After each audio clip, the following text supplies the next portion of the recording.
This is the Comics Alternative, episode 207, reviews of The Lost Work of Will Eisner, Libby's Dad, and Blubber number 3.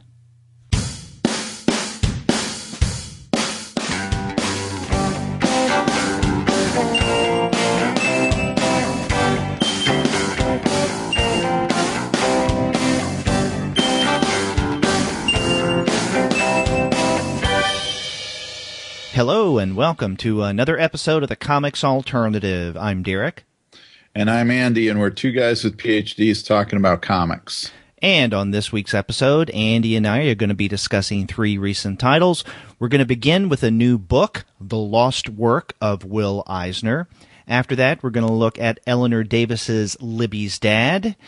And then we're going to wrap up with issue number 3 of Blubber from Gilbert Hernandez, or let us say the warped mind of Gilbert Hernandez. But before we get into those discussions, we want to let all of you guys know that this episode of the Comics Alternative is brought to you by the great folks at Discount Comic Book Service. Go to their website, dcbservice.com, for all of your comics pre-ordering needs. There, you're going to find all DC, Marvel, Image, and Dark Horse titles at 40% off of the cover price if you pre-order. For all of the other publishers, you'll find that those discounts are 20 to 35% off of the cover price. And every single month, you're going to find some unbelievable specials. Now, sometimes those specials can be as much as 45% off of the cover price, sometimes as much as 50% off cover, but every now and again, you can find discounts that go higher than that. That's right, and right now, actually, this month, you can get Blubber issues 2, 3, and 4 on DCB service, each for $2.59. So we're going to talk about issue number 3, but issue 4 solicited, and there's still copies of issue 2 available. That's right, and if you read all of those issues of Blubber one right after another, it'll do something to you. What? Well, listen to what we discuss later in the episode. But definitely get your comics at dcbservice.com. They'll take care of all of your comics pre-ordering needs. And after you do get your comics there and your mind is all blubberfied, be sure to send them an email and tell them that the two guys with PhDs sent you. Yeah, maybe go there after you've taken your Silkwood shower, after you've read Blubber 2 through 4. Yeah, I know that I'm going to have to take a shower after we do our episode for today. Yeah. But, before we get to that, we do have other things that we want to share with listeners. The first of that being some listener feedback that we've received. Yeah, let's hear some of this. Mail time. Ooh, the mail's here. That means we get to see our old friend, Mailbox. So we've gotten a few emails over the past several days, and let's read them because I think they're very enlightening, and also they make us feel good. Okay. We got one from Jason Martinez.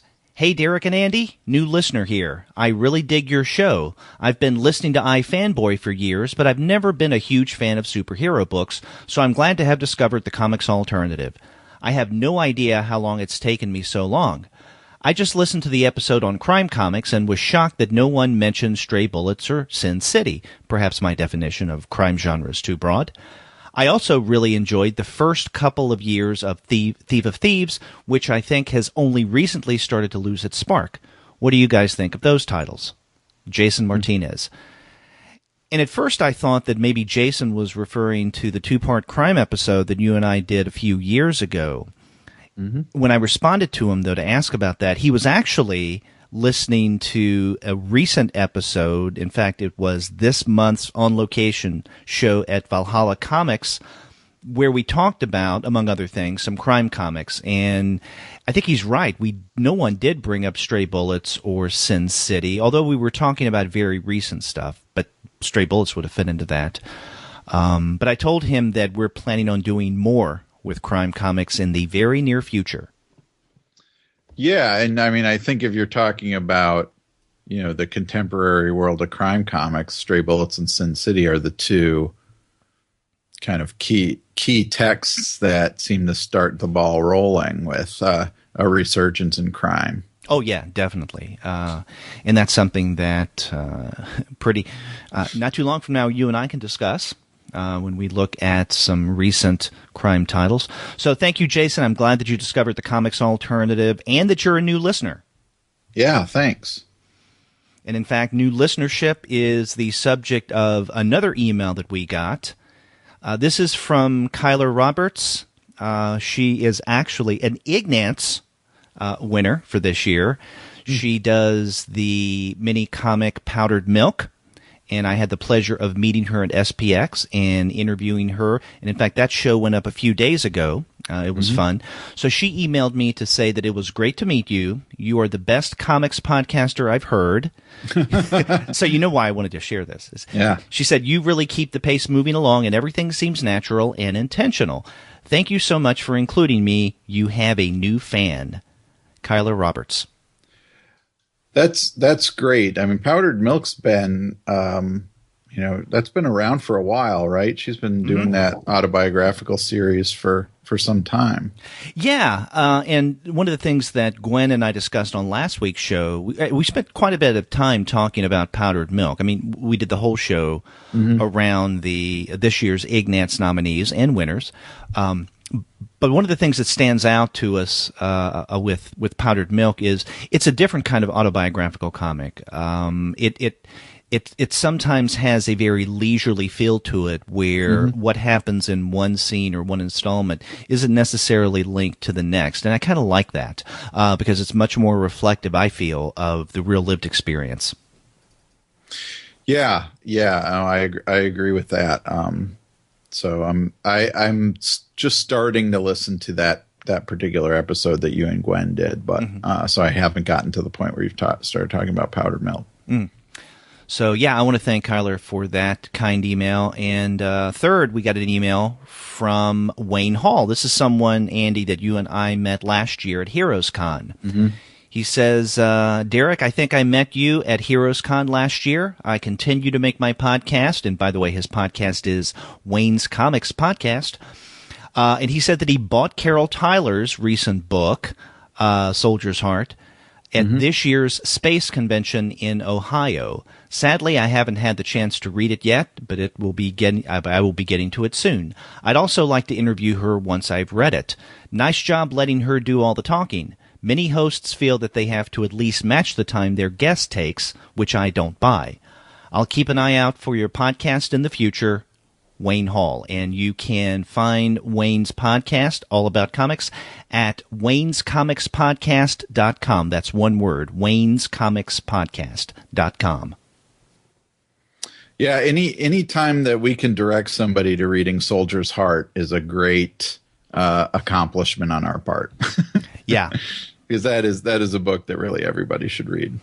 Yeah, I agree. And I think that there's so many autobiographical or memoir comics out there that even of those released in the past, let's say, year or two, that doesn't seem to get, I feel, as much attention as it should, and maybe because we saw kind of a different version of that with those first 3 volumes of You'll Never Know.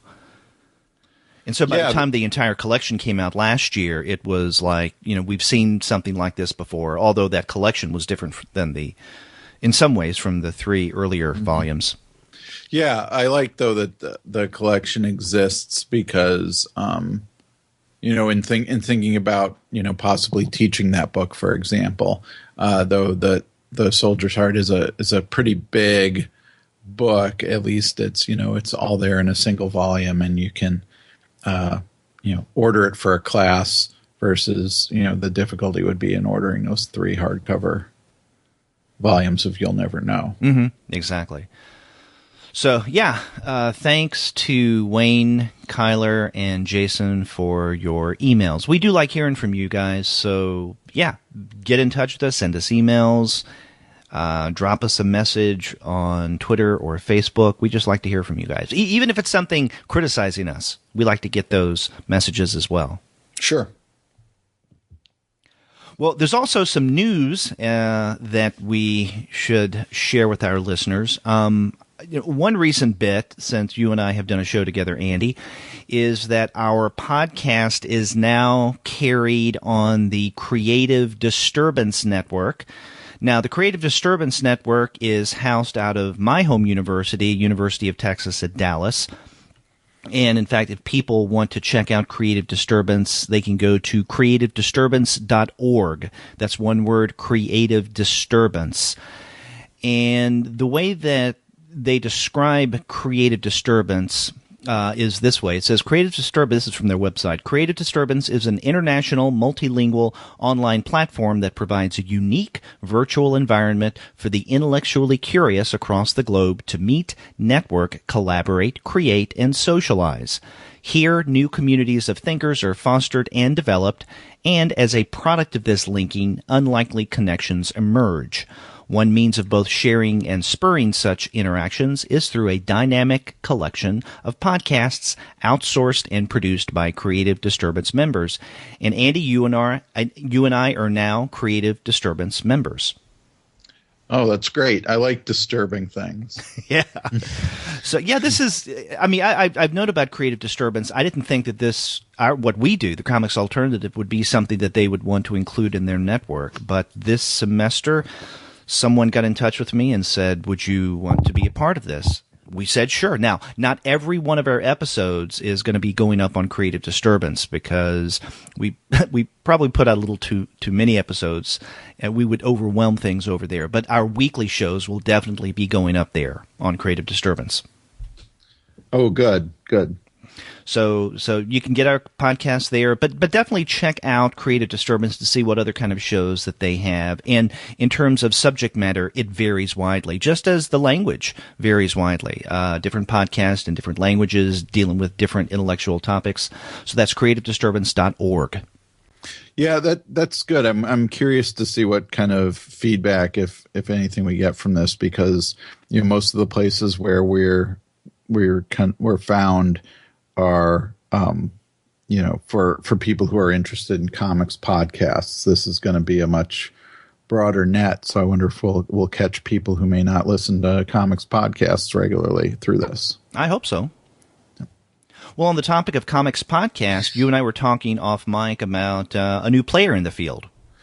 Yeah. So and it's interesting when you mention with Creative Disturbance how only our weekly shows will go up and so on, but because I'll get to why that's important in a minute. But Michigan State University, through one of the professors there, Ryan Clater, who's also a comics creator himself, and he teaches comics production classes. You can find his comics at elephanteater.com, and his autobiographical series was called And Then One Day. I got the chance to meet Ryan once, over a couple times actually, while I was at the Michigan State University comic art collection doing some research. And he and I had breakfast one day and we talked about autobiographical comics for a while. And so I was glad to see that he has, through Michigan State University, started the Michigan State University Comic Art and Graphic Novel podcast. You can find it on iTunes, but also their website is msucomics.libsyn.com. And it's got one episode up so far, and it is includes an interview with Sergio Aragonis, which is a good get for your first interview. That is. But the format of the show, which I find interesting, I think a lot of our listeners, especially those who are kind of more academically inclined, will also find interesting. So they have a segment in which Ryan talks to Randy Scott, who's the in charge of the special collections comics collection. And Randy brings out then one of the rare or interesting or important comics that they have in their collection.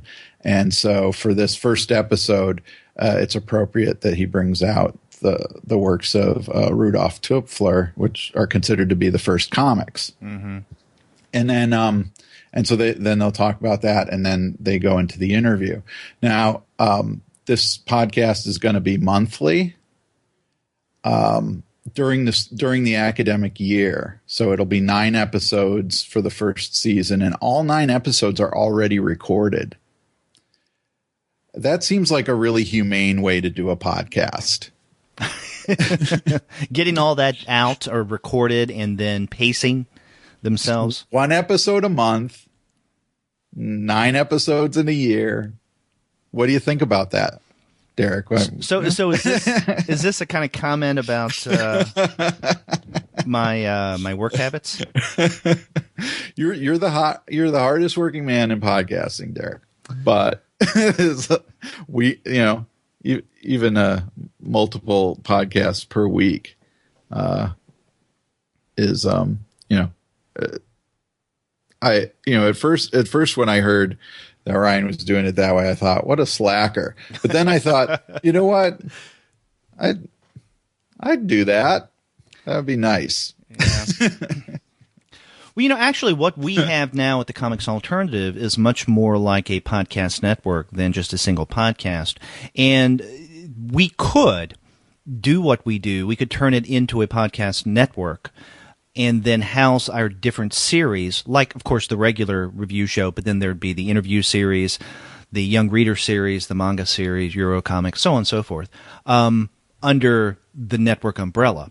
Mm-hmm. The thing about that, though, is that if each of those series is a standalone podcast that's a part of a larger network, then that would cost more money because we would need to get individual accounts and feeds for each of those series.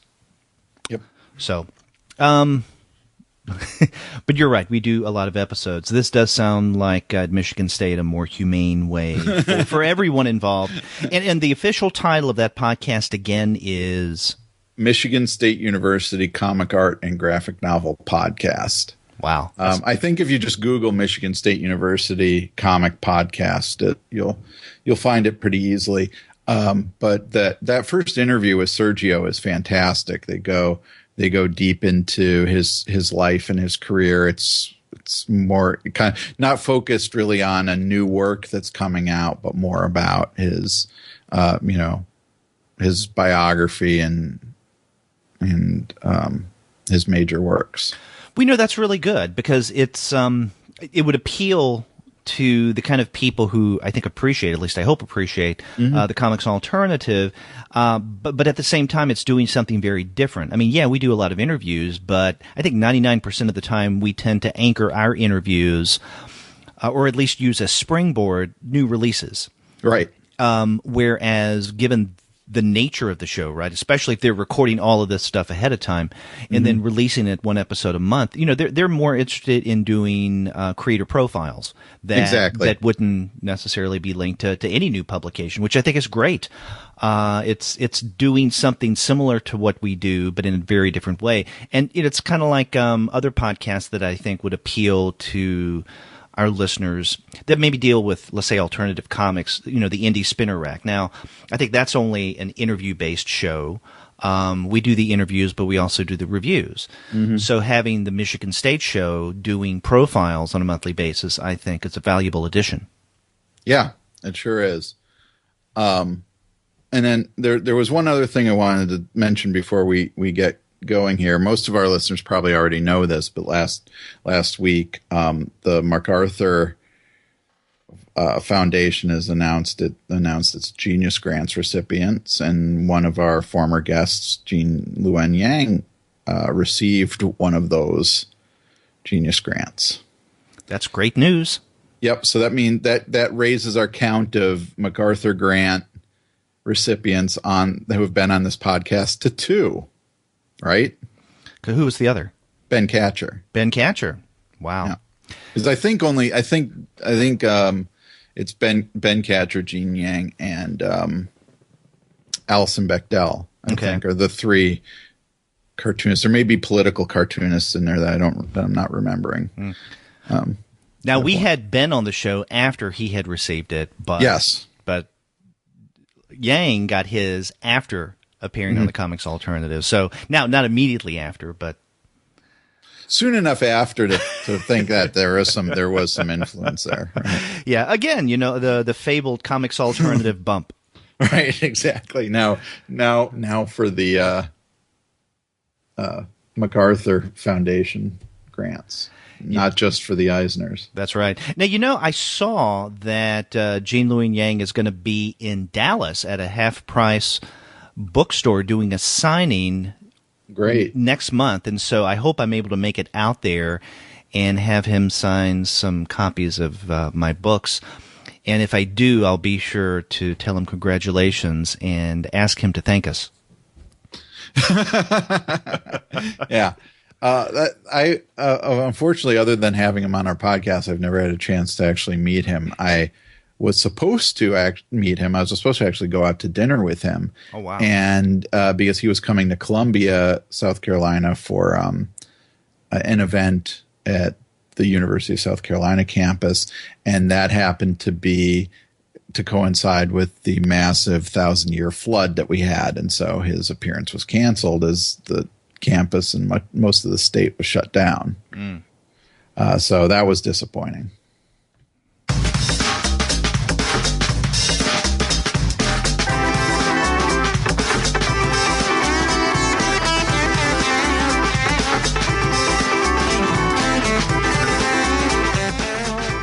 Well, Andy, you want to get into a discussion of this week's titles? Yeah, let's do it. Okay, we're going to begin with a book that I know you and I have had for a little while, but the official release, according to Amazon at least, when it became available to the buying public, was last week, September 20th. And this is The Lost Work of Will Eisner. This is published through Locust Moon Press. And, in fact, we've talked about this book a few times in the past, alluding to it. It was kickstarted last year. Mm-hmm. But last year, we also did a Locust Moon Press Publisher Spotlight, and the episode went up right at the time, right around the week, that the Kickstarter was ending. And, in fact, when I did speak with the publisher, Josh O'Neill, for that Publisher Spotlight, we made it a point to mention something about the Kickstarter campaign. So we wanted to get that up like right before the Kickstarter ended. So this was kickstarted, but now it's also available through the press. So even if you weren't a part of the Kickstarter campaign, you can get the book. Yeah, that's right. And so you and I both kickstarted it. Mm-hmm. Which did you just get the regular version, or did you get any of the special deals that they had? No, I just I got the book. I didn't kick it up to where my name is mentioned in the back. Although I couldn't remember if I did that or not. I was looking at the 2-page thank you spread and scanned it a couple of times for my name and didn't see it. And then I was reminded, oh yeah, that's right. I didn't kick it up a bit. Yeah, so I'm on there, and so is our fellow co-host Gene Cannonberg. Right. So I'm the slacker of the three.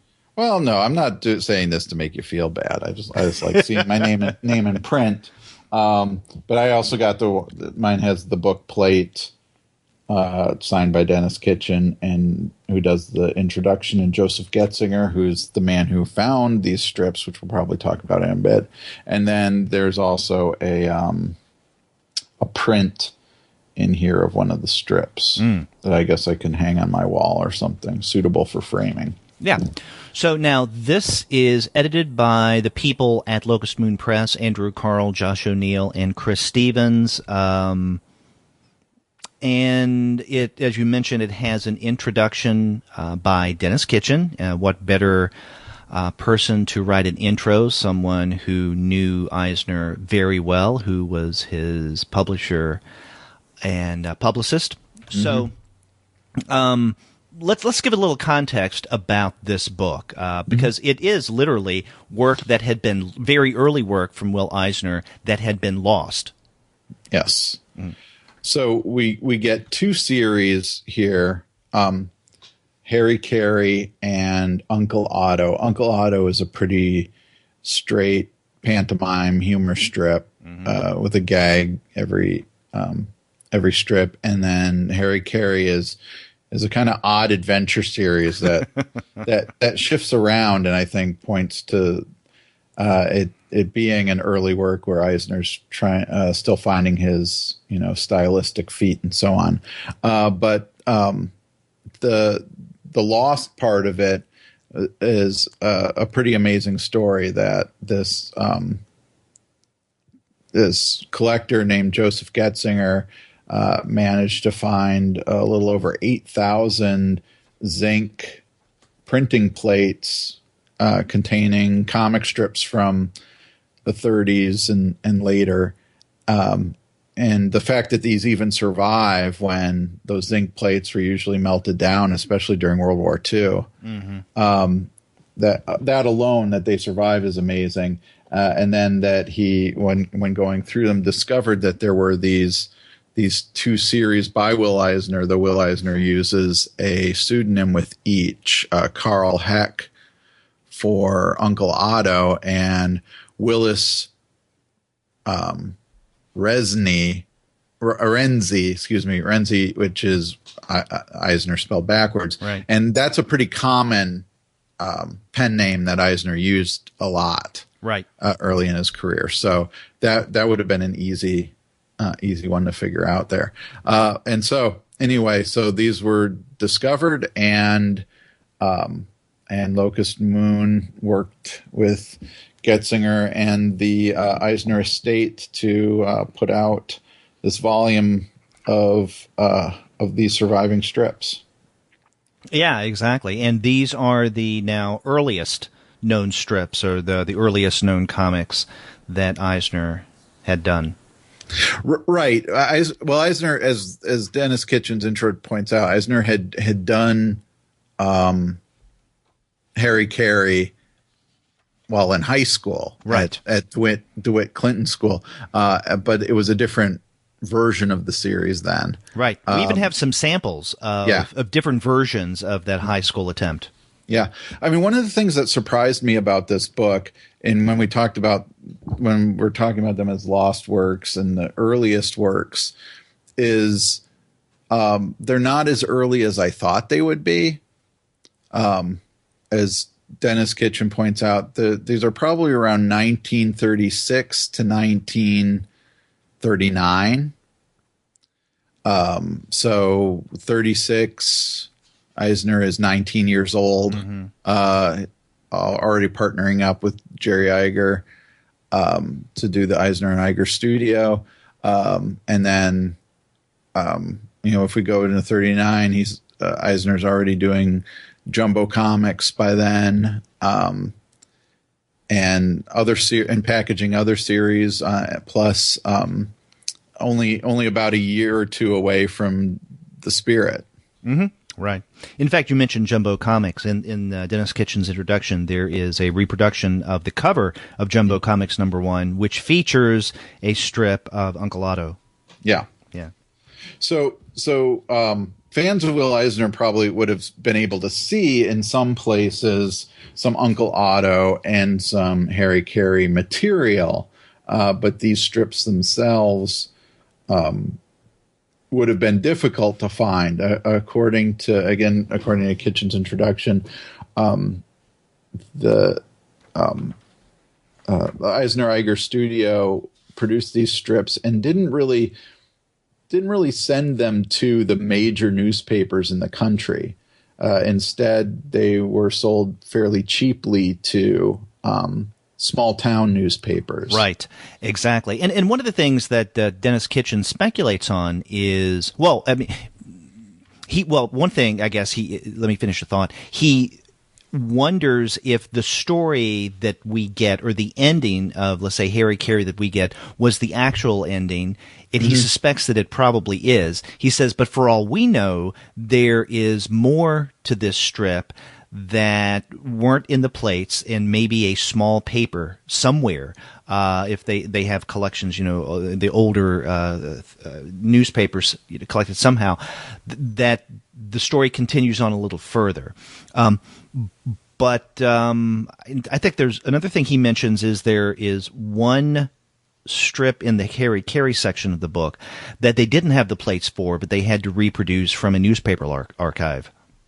Right. So I'm assuming then that a lot of these strips actually do survive as strips in newspaper archives somewhere.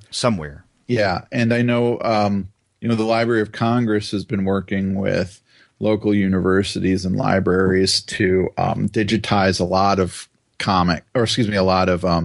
newspapers, especially trying to focus in on the small town newspapers in rural areas that might not be, that there might be only one library in the country that has their stuff. And I know University of South Carolina's librarians were working on this for a long time. And so I met with one once and asked, are there comic strips in these that you've never heard of? And they said, oh, yeah. And especially in some of the African American newspapers. And I found that to be really kind of fascinating. Now, for these projects, the librarians also told me they tend to stop around 1926 because that's about the line where you can be confident that you're in fair use territory.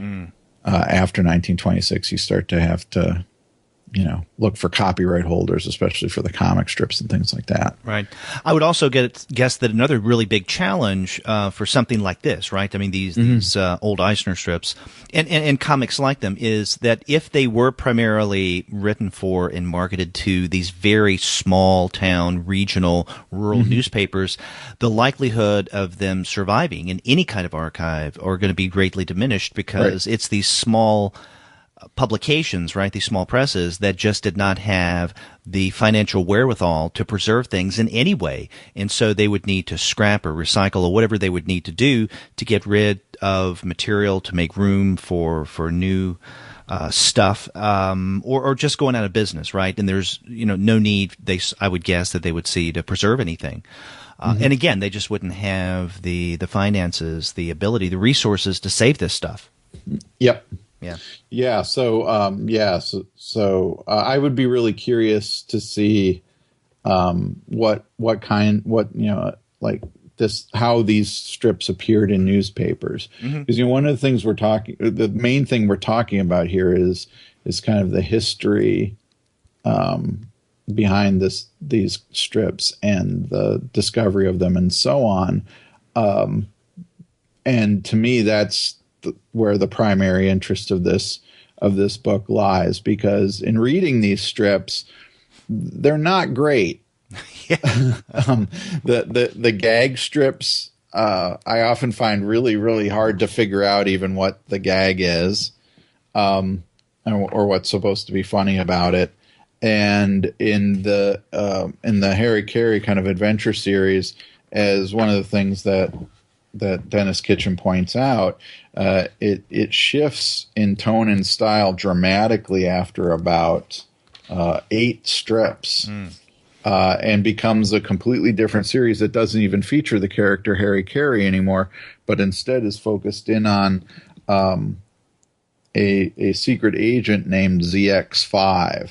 And Eisner's style changed. So I think for those listeners or readers who are Eisner fans, who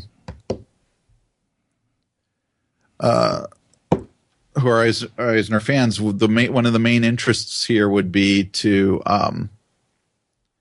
see kind of Eisner finding his style, because that stylistic shift from a really kind of cartoony and caricatured style for Harry Carey into what Dennis Kitchen describes as something closer to, say, what Alex Raymond was doing on Secret Agent X9 and so on. Right. Is really actually seeing where Eisner's style on the Spirit starts to evolve as well. Yeah. Well, let's talk about these two storylines, or these two strips, Uncle Otto and Harry Carey. I'm with you on the Uncle Otto, not being able to determine where the gag was in some of these. I mean, I guess I can almost kind of force see right. where it is. I just don't think it's that funny. And one I see as an example that I come to. I just opened the book indiscriminately. This is on page 32. This is when Uncle Otto, and we should say that Uncle Otto seems to be, you mentioned a pantomime. This is a pantomime strip. And so that immediately calls to mind other famous pantomime strip like Carl Anderson's Henry, and then Otto Goslow's The Little King. In fact, Dennis Kitchen mentions that the shape of the character Uncle Otto is somewhat similar to the shape of Soglow's The Little King. And he's also wearing a hat. Uncle Otto is wearing a hat that's kind of tall that, looks like the tin can that is worn by who's the Happy character? Hooligan. Happy Hooligan, yes. Yeah. So this is probably someone that Eisner's creating from images of other comics at the time. Mm-hmm. Anyway, so the one that I was going to reference, Uncle Otto is looking at this sign that says "Eat oranges for health." And then he passes another sign that says, "An apple a day keeps the doctor away." And then he passes another sign that says, "Strong men eat pears." And then in the last panel, we see Uncle Otto eating a banana. Right. And so the punchline is he's eating a banana instead of eating these other three fruits. That feels to me, and I don't mean to disparage Will Eisner, though. Some people have accused me of that being my very goal in life. But that feels like the kind of joke that like a 3 or 4 year old makes, right, who understands the structure of a joke, but doesn't understand actually how the component parts of that joke should function in terms of being funny. So, if you ever do it like a knock-knock joke with a 4-year-old and have them invent their own knock-knock joke, you kind of get it. They understand that there are these components to that joke, but nothing about the punchline is funny. Right. Now, another one that I think does have more of a discernible and effective punchline, this is on page 28, and there's a reason why I'm bringing this one up in particular, but I do think it's a better joke. This is one where Uncle Otto is on a park bench, and he's trying to read a newspaper, and a guy comes up to him and says, "Where's Watt Street?" And then Otto points in the direction. And then in the next panel, a second guy comes up and asks Uncle Otto, "How far is Seamus Park from here?" And then in the third panel, a woman comes up and says, "Could you please direct me to, Bailey Boulevard?" And all this time, he's trying to read a newspaper. So in this last panel, we see him reading a newspaper, and he's wearing this placard that says, "I'm a stranger in town myself." Yeah. So he wants to be left alone. It almost looks like a sandwich board. Or, I'm sorry, it's a sandwich board, yeah. Well, I'm glad you brought that strip up because I don't know if you noticed the strip on page 39. Oh, that's another reason I brought up that strip. Okay, go ahead. Because, on 39, we have something very similar going on where the visuals, except for that last panel, are exactly the same with a little variation. So we have these three people coming up to Uncle Otto asking him for directions to something. Now, in this strip on page 39, they're asking him different things. Everybody's asking where the Royal Theater is. And the first guy, the second guy, and then the woman. And what Eisner does, at least with the first guy and with the woman, he draws them slightly differently. So the first guy who comes up in the asking for directions in that earlier strip that I mentioned doesn't have a mustache, but he has one in the strip where he's asking for the directions to the Royal Theater. Same thing with the woman. In the strip where the woman's asking for directions to Bailey Boulevard, she's wearing glasses. She's not wearing glasses when she's asking directions to the Royal Theater. But in the first three panels, outside of those slight variations, the illustrations are the exact same, except for that last panel, which is a different gag. Which that's one of these that I'm wondering, where's the gag? I don't get it as much because they're in the theater and he's there as well with a big question mark over his head. Mm-hmm. Yeah. In the middle panel, the only real difference there is the guy's hat's different. Yeah. It looks to me like I'd like to hold those first three panels of each of those like up to a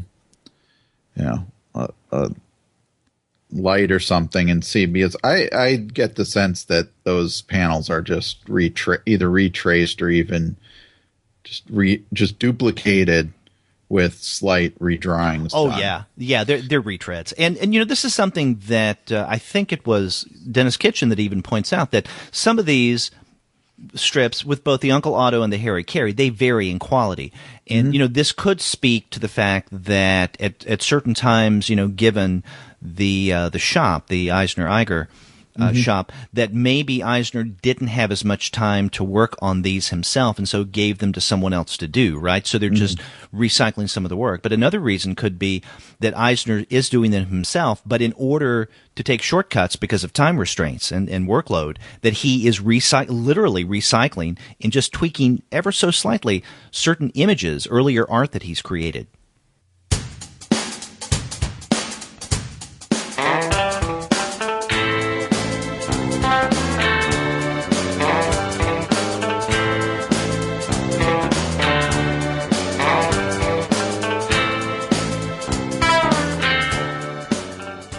Yeah, that seems to. I mean, it would be interesting to do a closer comparison, because I know, for example, I first noticed this repetition of images on page 38 with the strip at the top. But what made that one interesting was that it's 4 panels, and I think 3 of the panels contain elements that are used in 3 different strips. Right. So there may be a lot more recycling done than we may even know, and especially even with the Uncle Otto character himself. So I mean, this is basically what Jim Davis does today with Garfield. Yeah. Right. I mean, he's drawn Garfield in every possible facial expression and position, and he just like somebody. Maybe not even Jim Davis anymore, though Andy Hirsch may know more about this than we do. Just kind of does color forms or whatever, and moves the elements around in a strip. So yeah. So I never thought about that issue of the time constraints, especially Eisner being incredibly overworked at this time, putting out a lot of this product on his own. Right. Go ahead. Yeah, no, I was going to say, and there's not just the recycling of certain images and positions of Otto and some of the other people here, but there are also visual repetitions, certain icons that are used over and over again. Right. For instance, one that keeps cropping up, and this is also on page 38, the 2 hearts with the arrow going through it, right? Yeah. And so there are a lot of those. In fact, we have 2 instances of that. One where Otto is, talking with her on his knees with a woman, and then another strip where a dog is licking the face of Otto and is thinking of those hearts. And in fact, those 2 strips on page 38 strike me as the one instance in the Uncle Otto section of this book where there's some kind of continuity. What happens in that second strip on 38 could easily have picked up from where we leave off on that top strip. On the same page. Take a look at the strip at the top of page 39. Yeah, and you'll also have the same conclusion. Right. Now, and so we do have like a repetition of images and situation and even figures like the dog. Now, this leads me to another question. We don't get this as much with Harry Carey, or the question doesn't come up as much with Harry Carey, although I do have a question about ordering of these strips in the Harry Carey part. But with Uncle Otto, you could just mix and match these in any way whatsoever, and it would make sense as much as it could, right? Right. So now I'm wondering, the editors of this collection, were they able to determine from the Getziger find a particular order in which these strips were created? And if so, did they present the strips in a chronological ordering? I get the sense that they didn't, because I mean, maybe I'm wrong here, but sometimes there's certain groupings of strips that thematically or based on certain images seem to have something in common. And so maybe they use that as a cue as to how to organize the Uncle Otto strips, or maybe that's the way that Eisner drew these, chronologically speaking, right? That he would do a series of strips with the hearts with the arrow through it and the dog, and then another series of strips with another visual motif. But I don't know. I mean, not that we necessarily need any kind of rationale for the ordering of the Uncle Otto strips, but I wonder if there was a rationale with the editors when they pulled this stuff together. Yeah, that's a good question, because I was thinking about that in relationship to the two strips about people being lost and Uncle Otto giving them directions that are, identical except for the third page. It would look like to me that it's entirely possible that the theater one comes before the I'm a Stranger in Town Myself, that the one on 39 could have been made before. And one of the main reasons I say that is because the lines seem a little heavier, but that could just be an issue with the printing. Right. But the woman's glasses probably would have been easier to draw on. That's true. Good point. Later. But the thing that makes me question that theory is that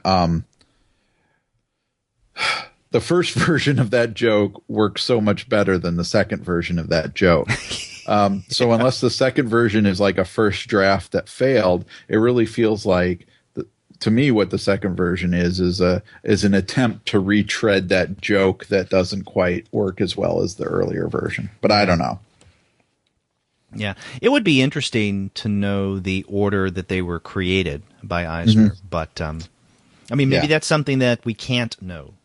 Yeah, because I do think, as you mentioned before, and maybe this is the place to transition to Harry Carey, that there is at least one strip that's out of place in the Harry Carey. Right, that's the one on page 63. Let me look. Yes. And at first I didn't notice it, but then on page 63, at this point in the story, at this point we no longer have the character Harry Carey, but Agent ZX5 and the doctor who has attended to him are being held in a room, and the doctor gets out of the room while Agent ZX5 is barricading the door with a chair. And so the doctor flags down a car that is passing down a road. And then at the end of this strip, the henchman, I think there's Alexis and the chauffeur is there, Alexei and the chauffeur. And the chauffeur says to Alexei, and these are the henchmen, "Hey, Alexei, those guys in there have been awful quiet. It looks kind of fishy," misspelled. And then Alexei says, "That, as you put it in your crude way, is fishy," misspelled. "We'll investigate." Now, after that, there are 2 or 3 strips later where the doctor's back in the room with the agent. It's like, what's he doing back there? Didn't he go get help? And so basically that strip that we had just mentioned where the doctor does flag down a car should have gone right after the strip on the bottom of page 65. Right, because the doctor heads out the window then and escapes. Right, and then on 66, that next strip, we have the chauffeur and Alexei basically saying, "Well, what are those guys doing in there?" And so we know from the very end of that previous strip that we mentioned on 63, they're wondering, what are those guys up to? And so this strip kind of picks up where that one left off. Other than that, though, I think that everything seems to be in order. I didn't notice any other temporal anomalies. No, but when you started to try to explain where in the plot this scene took place, I thought, oh my God, we may end up being here forever. And Kitchen even talks about that in the introduction, where he tries to summarize the plot of Harry Carey, just the ZX5 section, and it's wild. It's wild. It's really convoluted. There are plot shifts and kind of crazy inconsistencies. And And he even seems to say that he says that there seems to be no kind of outline that this plot is following, that Eisner and maybe whoever else he was working with on this were just kind of making things up as they went along. And so then the fact that it ends on a cliffhanger is also kind of a part of that kind of the reckless pace that these strips have. Right. So, as Kitchen speculates that maybe the last strip is the definite end of this story, of this series, would make sense, because at this point, if they are, so to speak, kind of just making things up as they go along, then it doesn't matter where you end, right? Because there's never going to be an end point. Yeah, exactly. Or there never was an end plotted out to begin with. But he does point out two things as inconsistencies that I didn't really think were. One, he mentions that Who, Kitchen? That he mentions that after ZX5 gets stabbed in the back, he does recover quite remarkably from that. That's true, right? But that he suddenly appears much later on with a sling, his arm in a sling. However, it seems to me like his arm is in the sling immediately after the doctor treats him. Right. It's just maybe hard to see. Now it does switch arms throughout. If you look carefully, sometimes it's on his right arm, sometimes it's on his left arm. And Kitchen also says the doctor seems to do a remarkable job of performing surgery on ZX5 with just hot water and towels. But we do see the doctor arrive with his doctor kit, so we might assume that there is enough stuff to seal up a knife wound to the back.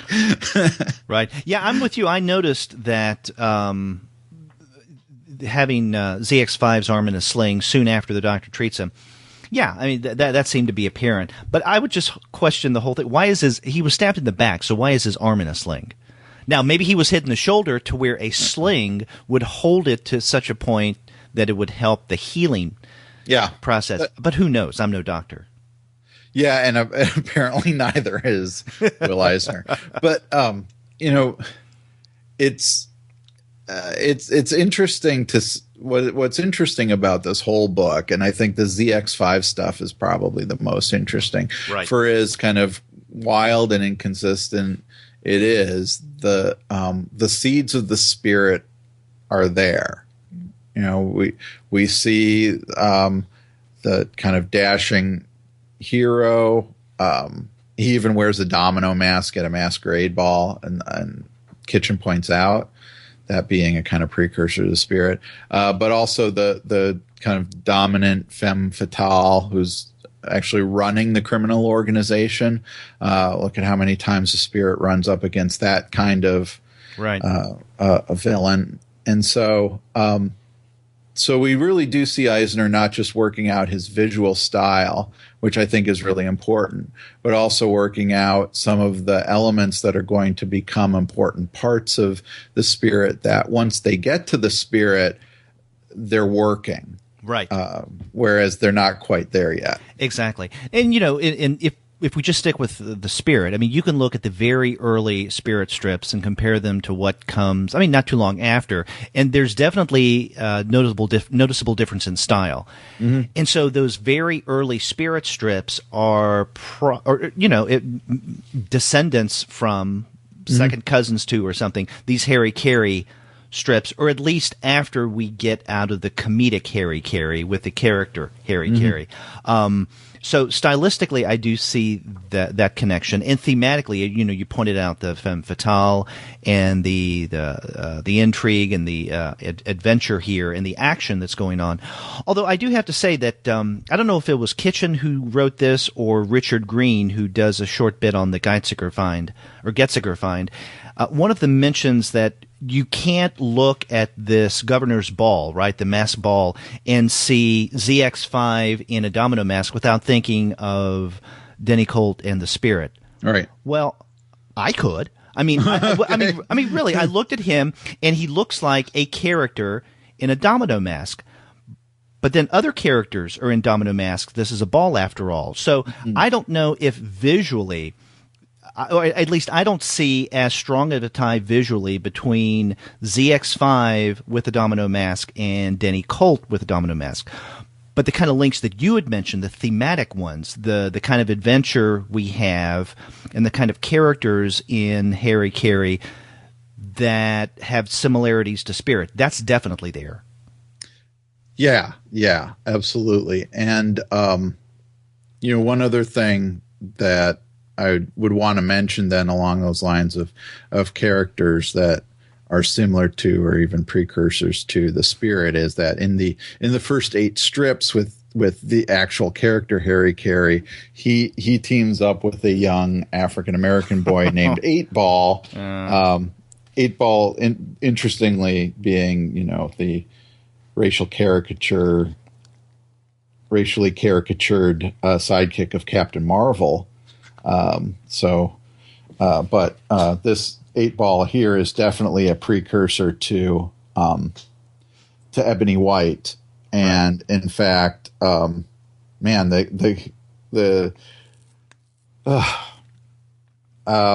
don't know. 8-Ball and the fortune teller. 8-Ball and the fortune teller. And I don't know. I don't know what to say. I mean, 8-Ball makes Ebony White look tame, right? In comparison, not just in terms of the visual style, but also in terms of the jokes that 8-Ball is involved with are horrible, right? So anyway, but that's another thing. That's another characteristic of the Spirit, not just the Ebony White as racial caricature, but how Eisner mixed the realistic and the caricatured throughout that series. And so Harry Carey also then, even though it shifts into a more realistic style, more Alex Raymond influenced style with the ZX5 story, Eisner would continue to use that mixture throughout his career. Yeah, these stereotypes that we get in the figures of 8-Ball and the fortune teller, and both of them are on page 46.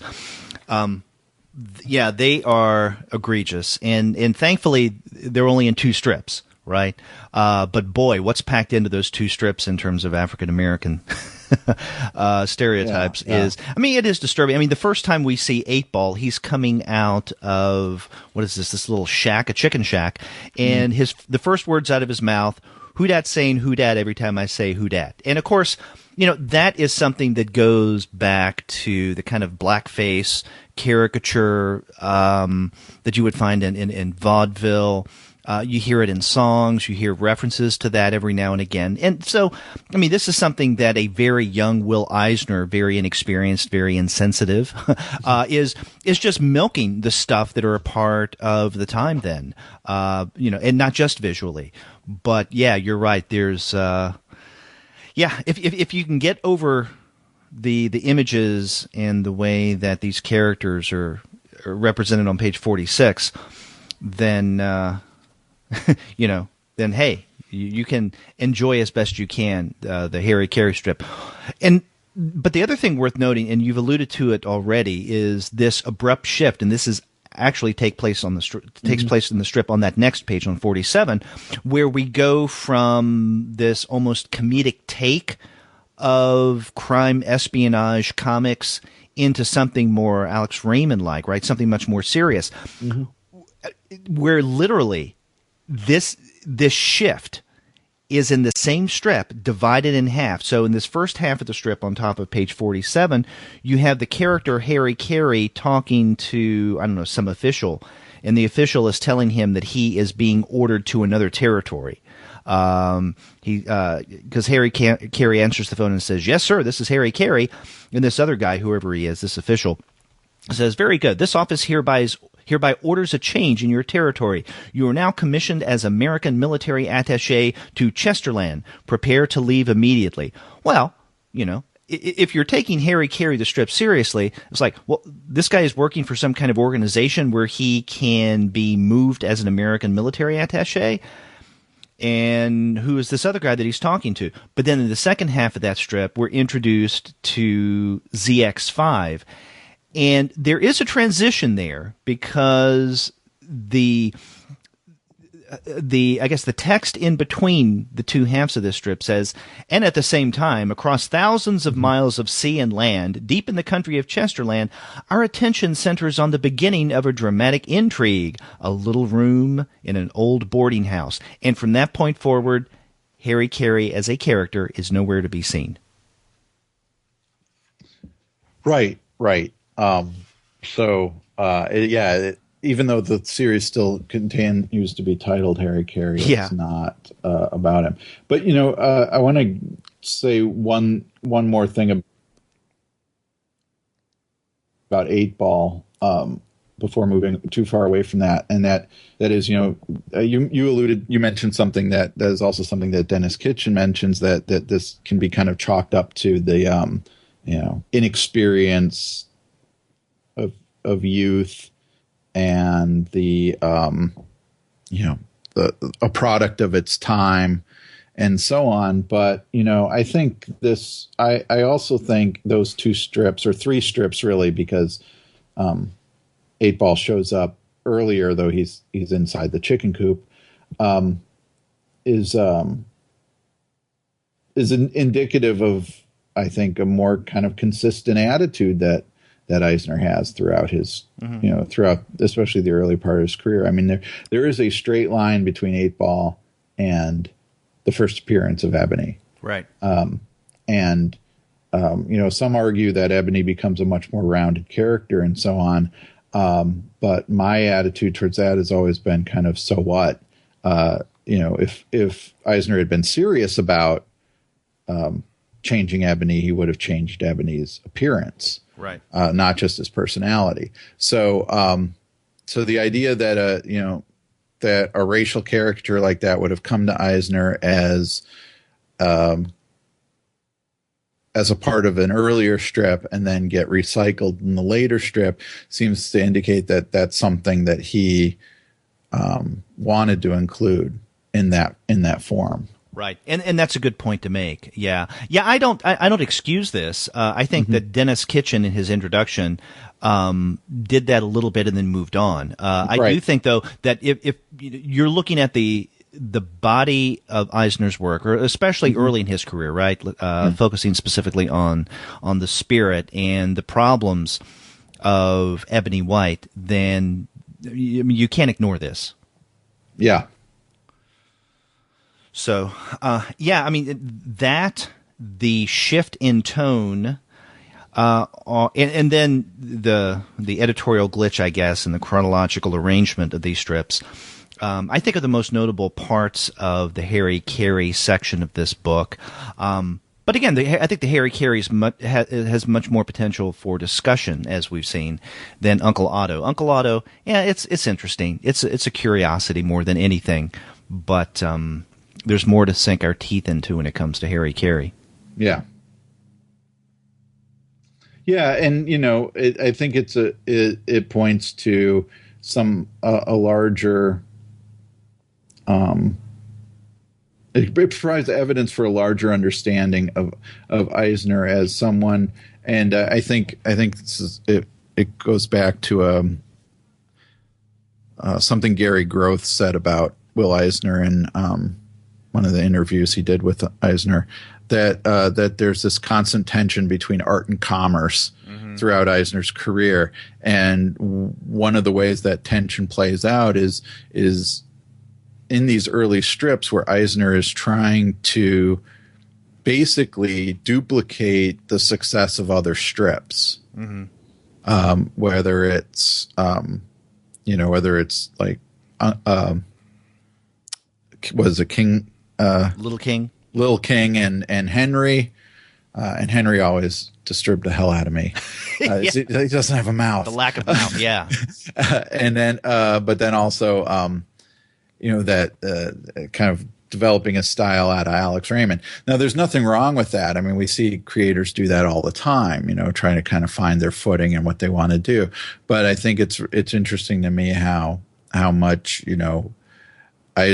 what we see here is a kind of not so much a missing link, but that early development there of something that Eisner would continue to do later on, which is pull disparate elements from different influences to try to create something that was both financially and artistically successful. These seem to be primarily motivated by, commerce more so than art. Right. As the Eisner and Iger studio was. Yeah. Yeah.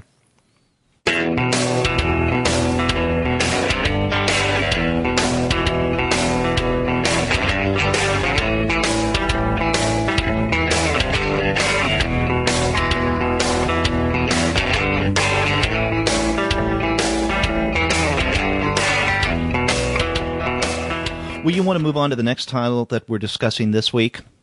Yes. And that is Libby's Dad. This is by Eleanor Davis and published by Retrofit Big Planet Comics. I always like discussing Retrofit and Big Planet material because I love the way that they package their comics. Mm-hmm. Yeah, plus they fill a nice niche for I think especially for creators to be able to do these kind of short form works that are, they're different from a mini comic, but they're not a graphic novel. Oh yeah, definitely. They're not. And this is the kind of story, Libby's Dad, that you find in most things coming out from Retrofit Big Planet. They do longer books and collections as well, but I think a lot of the things that they do are these short story comics, I guess you could call them. Now, this short story, Libby's Dad, is something that you could easily have found in the collection of hers that came out a couple of years ago, How to Be Happy. Right. And that was published by Fantagraphics. But I guess this is the kind of stuff that she will do, and then I would hope that we would see Libby's Dad in another collection on down the road. Yeah, absolutely. And, I think for listeners, I don't know what to say about summarizing the plot of Libby's Dad. It's a bunch of teenage girls are having a party at their friend Libby's house, and Libby's parents have recently gotten divorced, and Libby's mom has made the claim that Libby's dad is going to shoot her with his gun, and so the girls are anxious about the possibility of themselves getting killed by Libby's dad. Is that about it? Yeah, that's it. So we do have this pool party at Libby's place, and there are 5 teenage girls.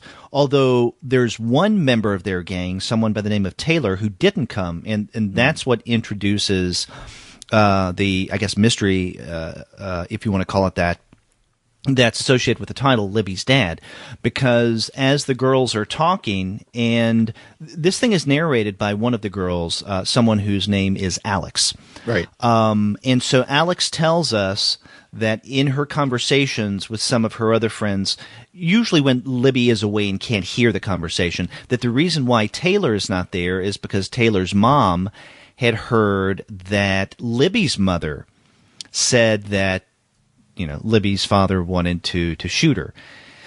And so that's what causes this intrigue among the teenage girls. Now, this is just hearsay, right? And to call it intrigue is probably overstating it, but within the context of these young girls, it is intrigue, right? And one of the things I love about this story, this short story, is that Eleanor Davis is able to get into the mind of these young girls and to treat this as a very serious situation, right? I mean, she's definitely in no way she's not mocking the girls and accusing them in even some gentle way of hyperbole, because this is serious for them. The way that they're trying to make sense of Libby's dad, does he or doesn't he have a gun, and will he or won't he shoot not only Libby's mother, but also maybe us? And then also later at the very end, they start speculating about Libby's mother. Maybe she's the one who's not right. Now, all of this comes to a head in the evening when a few of them, I guess one in particular, is painting her toenails. And the bottle of nail polish falls over, and, of course, it's red. And it stains the carpet. And of course, there's the violence, the image of violence there in blood. And the girls freak out. They think that Libby's father is going to be really, really angry, that they spilled nail polish on the carpet, that he's going to get his gun out and shoot them. But they learn that once the father finds out, all that he does is come into the room with some kind of stinky solvent stuff, as she describes it, and wipes up the mess in a very friendly way.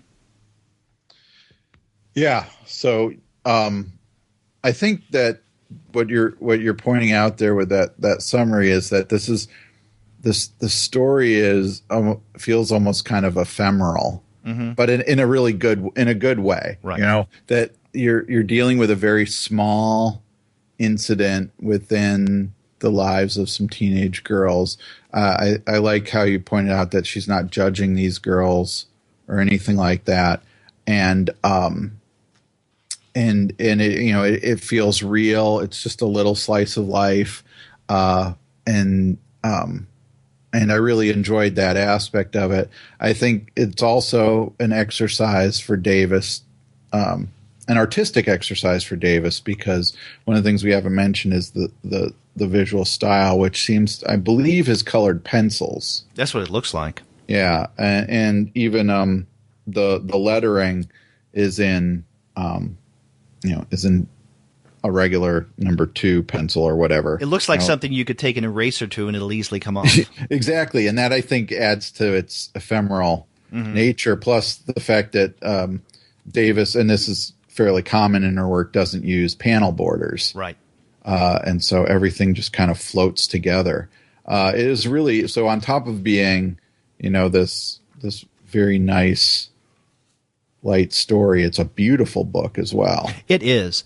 And, as we pointed out, there doesn't seem to be, at least on the surface, to be much about this, to this story. And so if someone would ask me, well, what is this about? It's not really about anything. I'd say, au contraire. It is about something. It's about, the way young people think.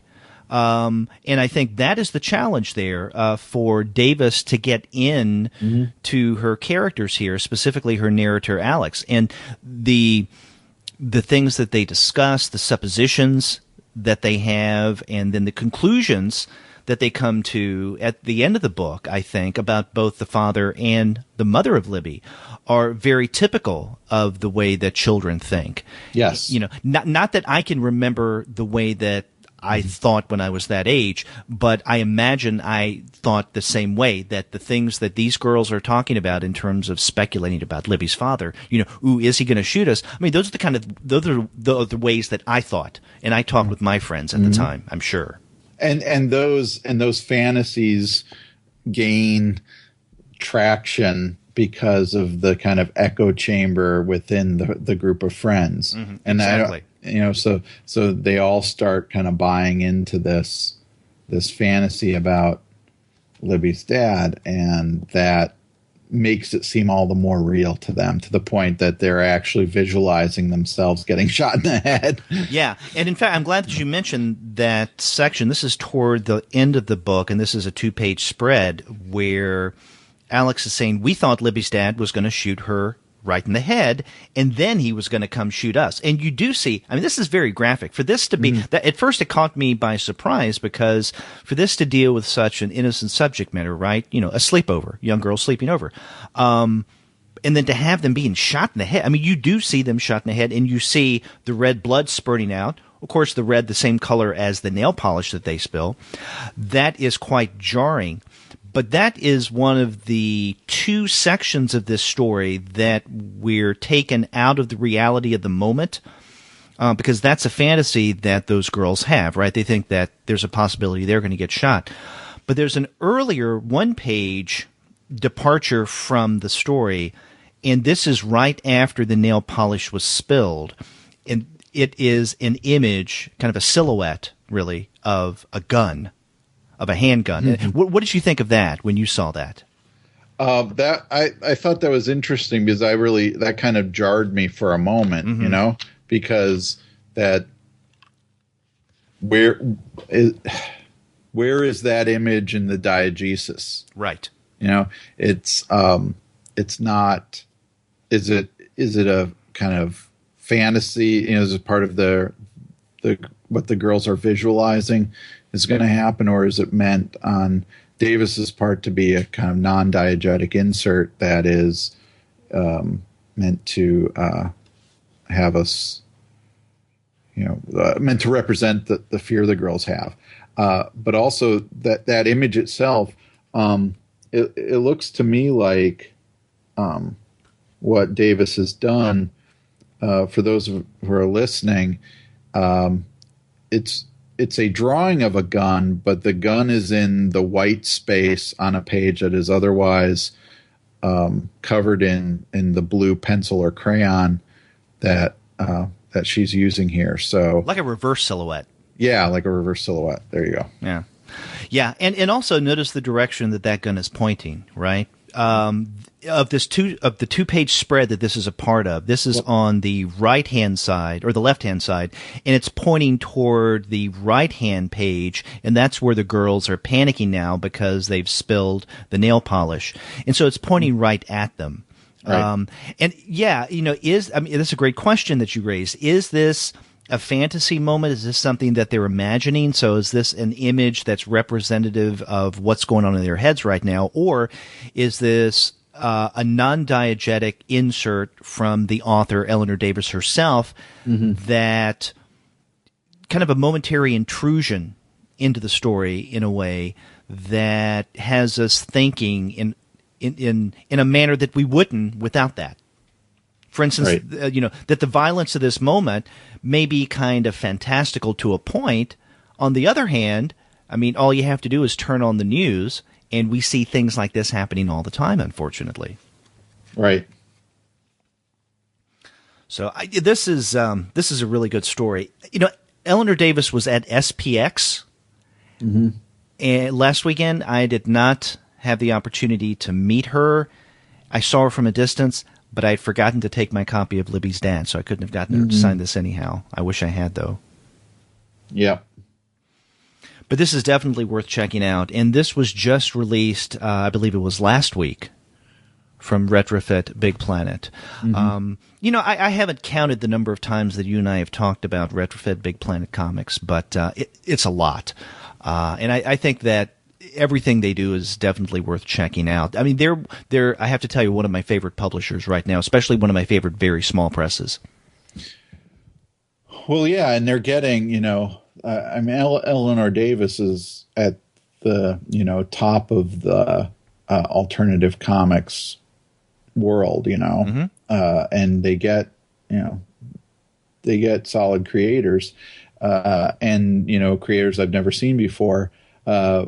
And I like that mix, but also I think that they're giving them an opportunity to publish certain kinds of works that you wouldn't find from other publishers that are, like you mentioned, the shorter works that then later we can imagine a bigger Eleanor Davis collection in which Libby's Dad is included. Right.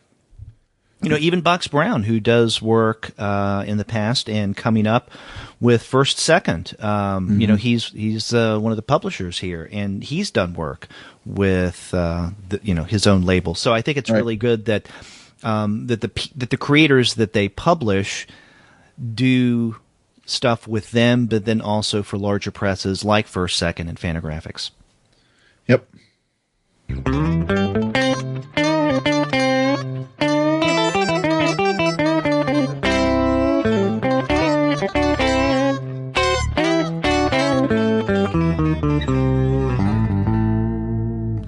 Well, on the topic of Fantagraphics, let's get to the third title that we are discussing this week, and this is Gilbert Hernandez's Blubber, issue number 3.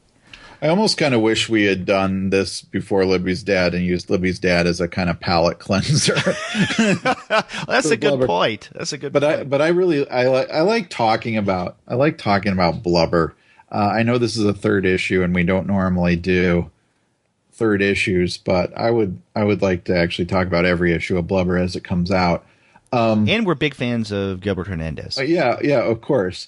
And I think that this more than other issues of Blubber focuses a lot on different characters masturbating. It seems like in every picture somebody's holding their penis. Right. There's more penis holding in this issue than the previous issues of Blubber. Which is saying a lot. Oh, yeah.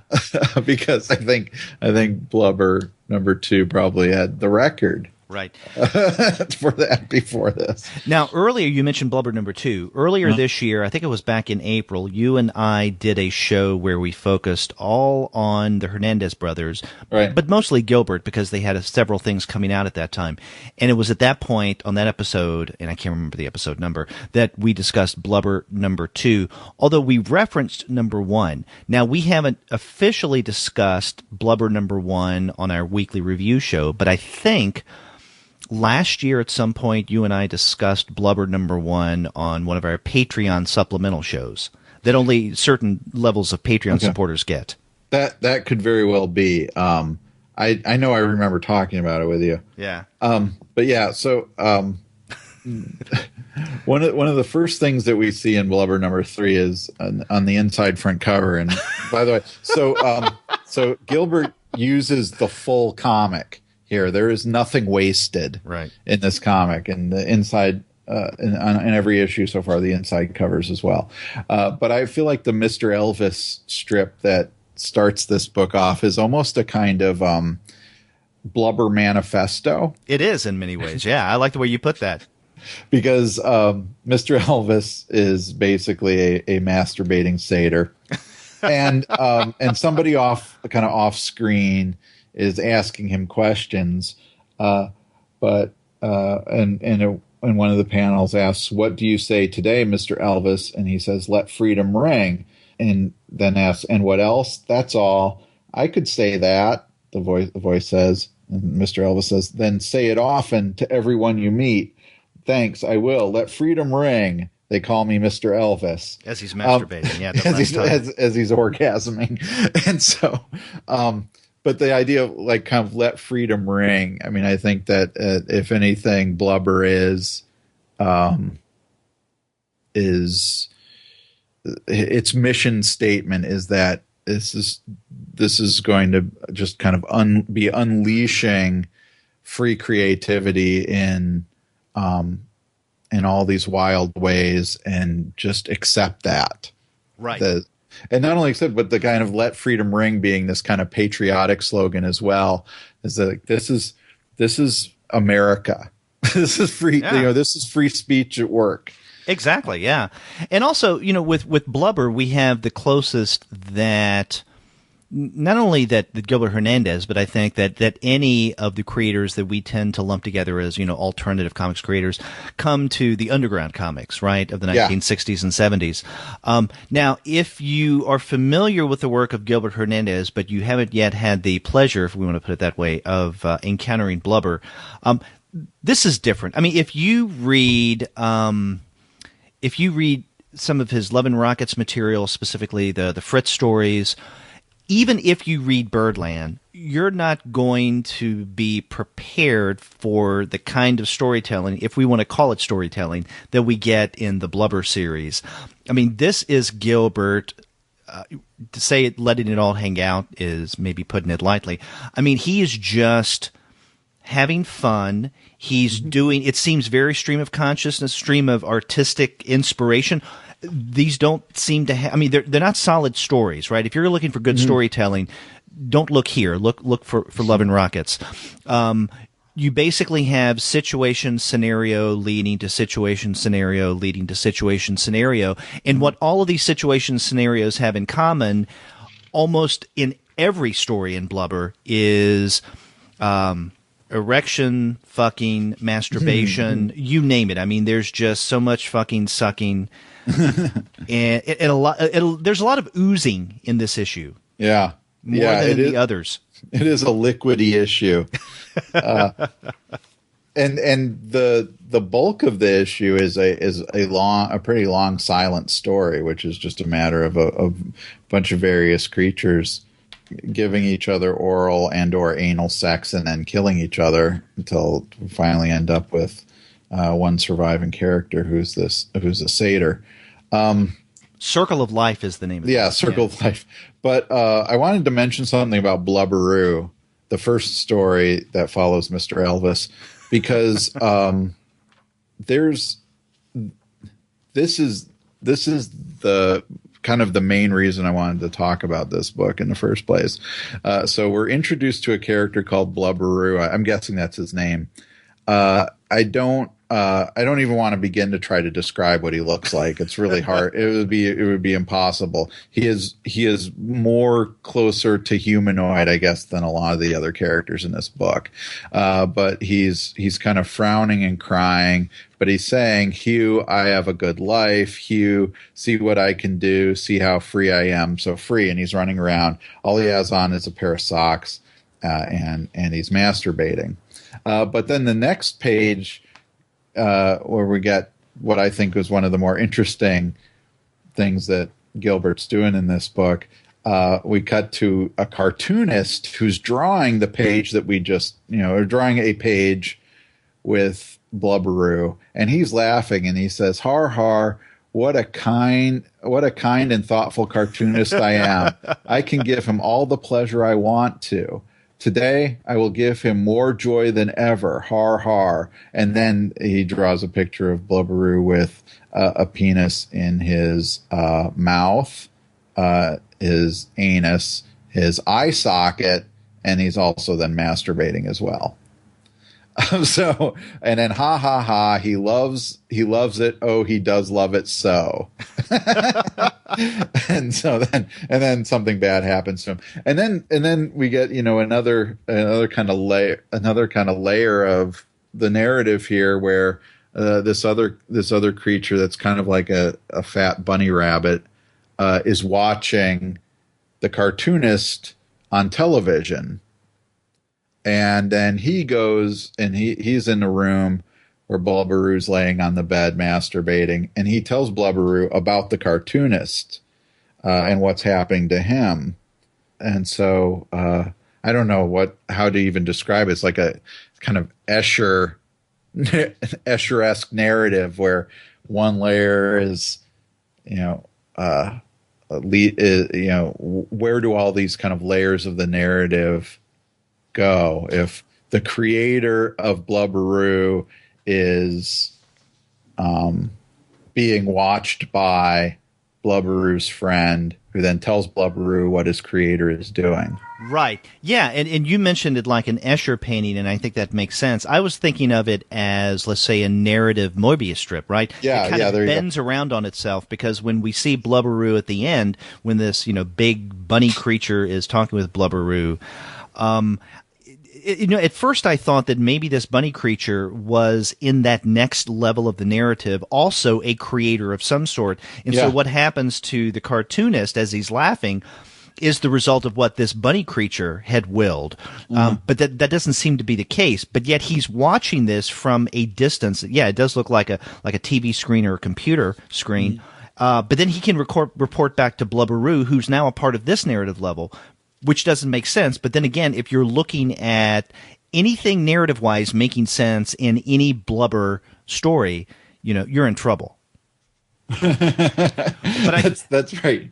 Yeah. But I'm with you, though. I think that this one really stood out. I think in addition to Mr. Elvis, which is, for my money, my favorite of this issue, Blubber&, is one of the most interesting just because of what it – I mean, this is – more than in the other issues, Gilbert commenting, again along with Mr. Elvis, about what he's doing here.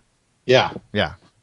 And this stood out to me, too, because I've recently been reading, as I'm working on doing some research on this early or this Golden Age series that Quality Comics published called Inky. And Inky is a series that takes place within the Quality Comics offices, where it features, cartoonists like Jack Cole and Miltstein and Alstall and others, as they're creating the Inky series. Their boss comes in the first story and tells them that we need a new character, and nobody can kind of come up with something that quite works. And Inky himself, Al Stahl is given the final task of creating Inky, and he does it and falls asleep, and Inky pops off the page and finishes his own story. And then from then on, for a while in the series, Inky interacts with his creators all the time. And so this felt to me like the kind of pornographic extension of that, but the idea of the creator kind of the comic creator kind of being responsible for the happiness of his creation, I think is an interesting idea that's handled much more tamely in Inky than it is here, right? In this comic. It's a different kind of happiness, definitely, that Gilbert's creating for Blubberoo. Yeah, I mean that's a great connection, a great observation. Now, I remember when we were discussing back in the spring, Blubber number 2, there was one story that stood out to us, and that was Tamper.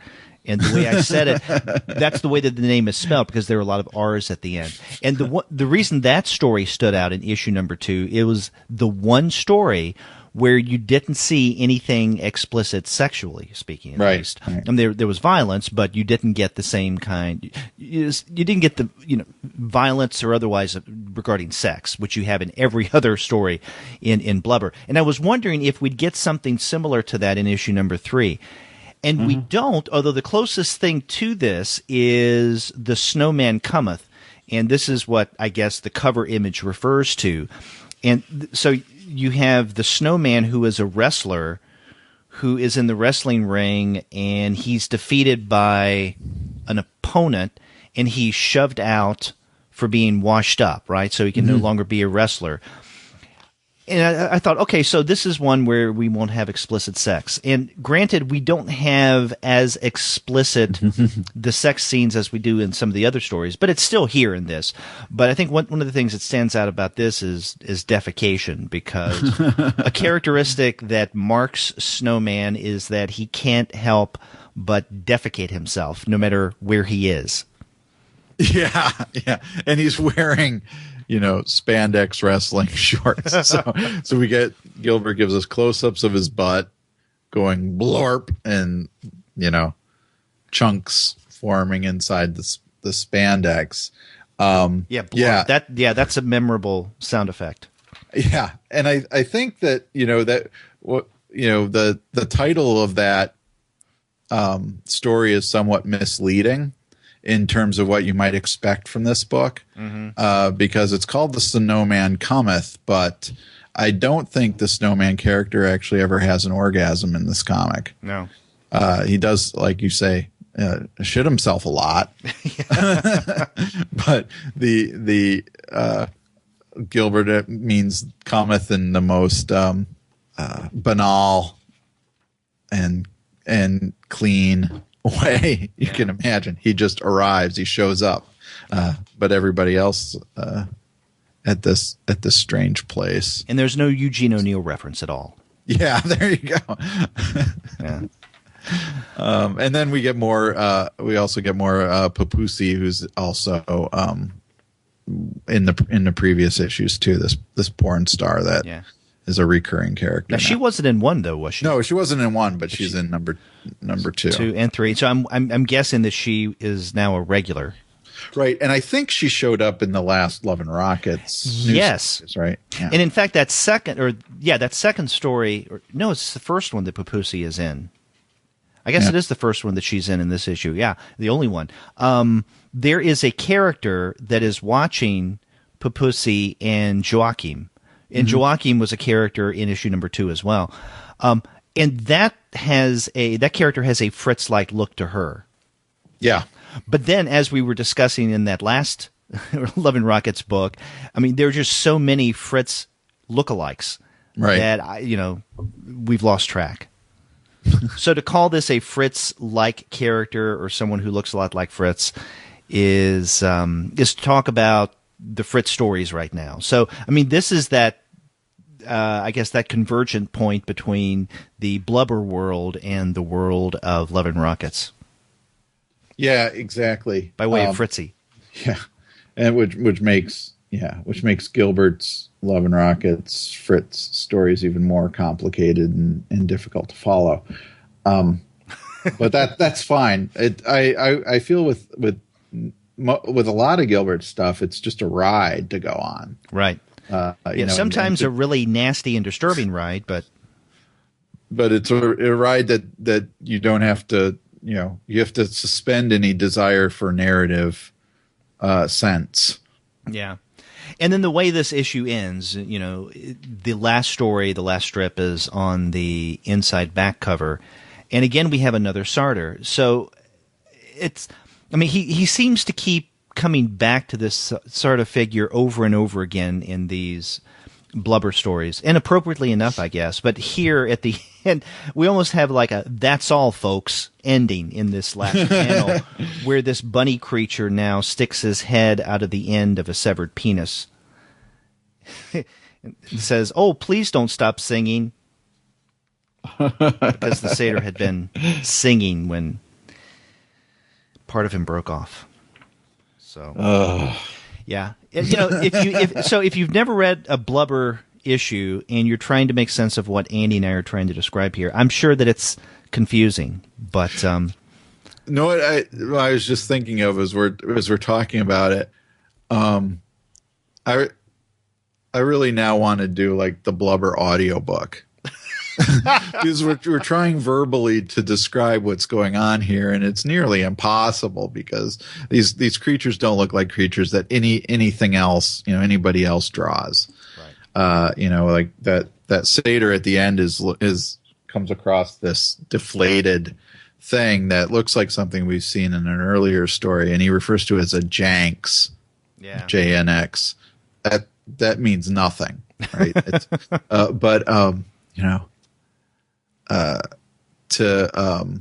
it just reminds me of the I don't know if you ever saw remember the Saturday Night Live sketch when Madonna's sex book came out, and they did a sketch with recording the audiobook for Madonna's sketchbook or Madonna's sex book. Well, I don't think I saw that. Oh, it was during I think the Phil Hartman era, and they brought in all these celebrities to read, and Danny DeVito was the host of that episode, and he comes in and he's Al Goldstein from Screw Magazine, who's doing the audiobook. That's how I imagine what the audiobook of this would sound like. Oh, get a load of this. There's a satyr with this, whatever. Yeah. I won't go on.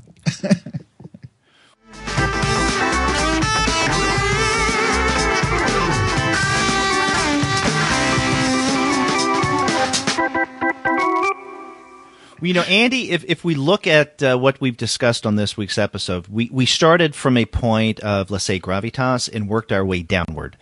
We started off with the new book from Locust Moon Press, The Lost Work of Will Eisner. Then we moved on to Eleanor Davis's Libby's Dad, and then we ended up with Blubber #3 by Gilbert Hernandez. I just, spoiler alert, Blubber is going to be on my top 10 for the 2016 one at the end of the year. Really? Yeah, I'm going to do it just out of principle. Just say you're and I guess the Comics Alternative, the only outlet, the media outlet that lists Blubber as one of its best of 2016. We'll see. I don't know. It's just, it's clear that, we said this already. It's clear Gilbert's having so much fun with it, and that fun is kind of infectious if you can, handle the stuff he's drawing. Right. Okay. But it's not for the light of heart. It's definitely not for the puritanical. Which is as it should be. Right. But, as Andy pointed out at the top of the show, you can find both the current, the former issue number 2 and the upcoming issue number 4 of Blubber at a great discount if you go to the website of our sponsor. And our sponsor is Discount Comic Book Service. So check out dcbservice.com. You're going to find great deals on issues of Blubber so you can get your nasty on. But you can also find copies of a lot of other comics at great discounts as well. Clean comics. Clean comics, right. Yes. We should mention that, DCB Service is very democratic, right? So they sell Blubber, but also a lot of good, wholesome, all-age family stuff. Yep.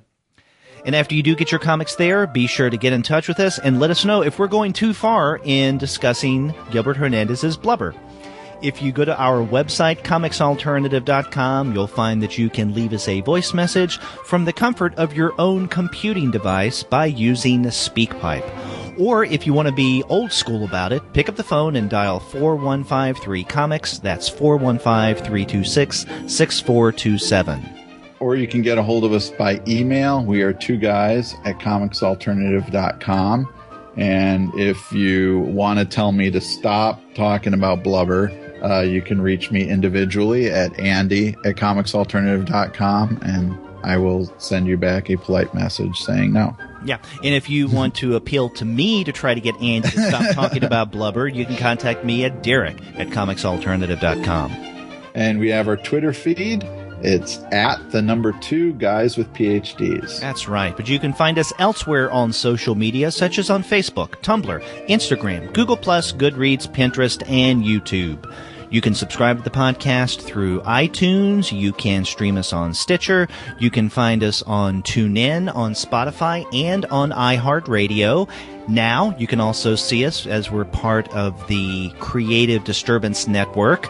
And if you're an Android user, check us out on Google Play Music. But you can find every single one of our podcast episodes, as well as the reviews and comics-related commentary that we post on our blog, simply by going to our website, comicsalternative.com.